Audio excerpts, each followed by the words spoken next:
Labvakar, laika ziņās. Marts šogad iesācies ar neierasti pavasarīgām vēsmām, un arī februārī jau varējām novērot krasas izmaiņas laikapstākļos.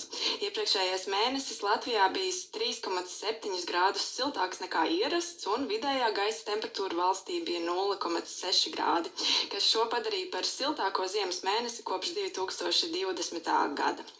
Un lūk, šeit arī redzams sīkāks februāra vidējās gaisa temperatūras novirzes izklāsts Latvijas pilsētās. Jāpiemina arī, ka šajā mēnesī tika sasniegti 11 jauni diennakts maksimālās gaisa temperatūras rekordi.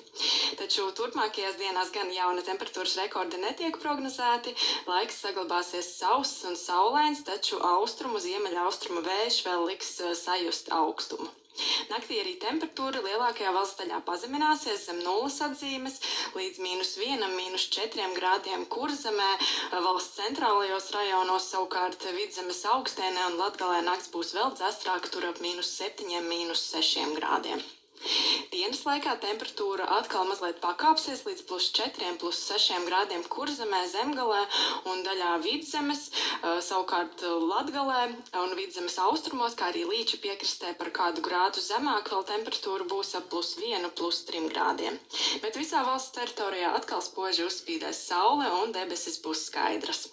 Arī Rīgā gaidām saulaina diena bez nokrišņiem, naktī gaiss atsasīs līdz -2, -3 grādiem, dienas laikā uzspīdot saulē, termetra stabiņš pakāpsies līdz +5 grādu atzīmēm, bet vakarpusē atkal kļūs mazliet vēsāks. Par turpmāk gaidāmo laiku temperatūras ziņā laikapstākļi saglabāsies līdzīgi, naktīs temperatūra negatīva noslīdēs zem nulles atzīmes, augstāks būs valsts austrumos, bet dienas gaitā līdzīgi kā līdz šim temperatūra 0, +6, +7 grādu robežās. Bet, kas atšķirīgi, naktī uz ceturtdienu vietām debesis apmāksies, galvenokārt valsts ziemeļu daļā, taču būtiski nokrišņi arī tur nav gaidāmi. Dienas laikā atkal daudz viet uzspīdēs saule, bet naktī uz piektdienu atgriezīsies mākoņi, kas vietām var atnest arī nelielu sniegu. Un dažviet sabiezēs arī mīgla, kas apgrūtinās redzamību. Taču brīvdienās Latvijas teritorijā turpinās dominēt augstāka gaisa masa, tomēr jāsatraucas nav, ziemas atgriešanās joprojām nav gaidāma. Šobrīd laika ziņās man tas arī viss, visu labu!